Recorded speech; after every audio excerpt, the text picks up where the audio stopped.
Аэрозольные краски, перчатки и готовые трафареты. Молодые активисты начинают рисовать предупредительные памятки на пешеходном переходе у Мичуринского парка. Здесь-то как раз и переходят дорогу массы детей и родителей с малышами. Наша задача через эту акцию напомнить людям о важности соблюдения элементарных правил безопасности на пешеходном переходе, особенно нерегулируемом пешеходном переходе. Это и необходимость отвлечься от телефона, взять ребенка за руку, конечно же, спешиться с велосипеда, чем очень многие наши, в том числе и ребята молодые, пренебрегают этим правилом.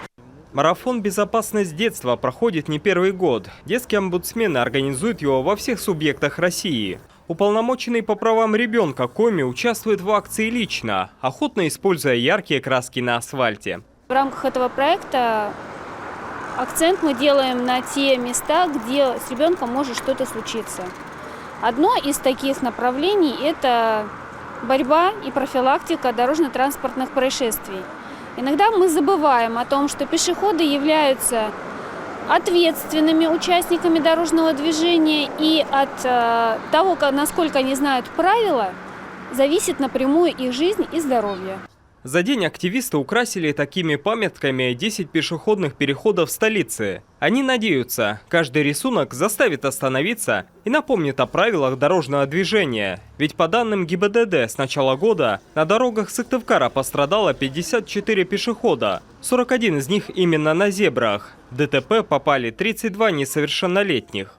Что касается детского дорожно-транспортного травматизма, картина у нас ухудшается немножко. В прошлом году было 31 дорожно-транспортное происшествие.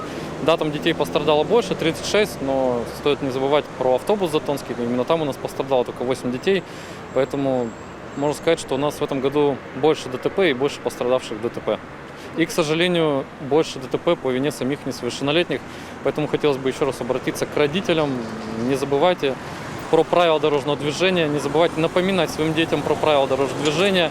Простая вот эта 5-минутка перед выходом ребенка из дома может предотвратить трагедию. Такие записи активисты планируют нанести на каждом пешеходном переходе столицы Коми. Об этом сейчас договариваются с ГИБДД. Павел Королев, Анастасия Тюрнина, Павел Люлянмин, телеканал Юрган, Сыктывкар.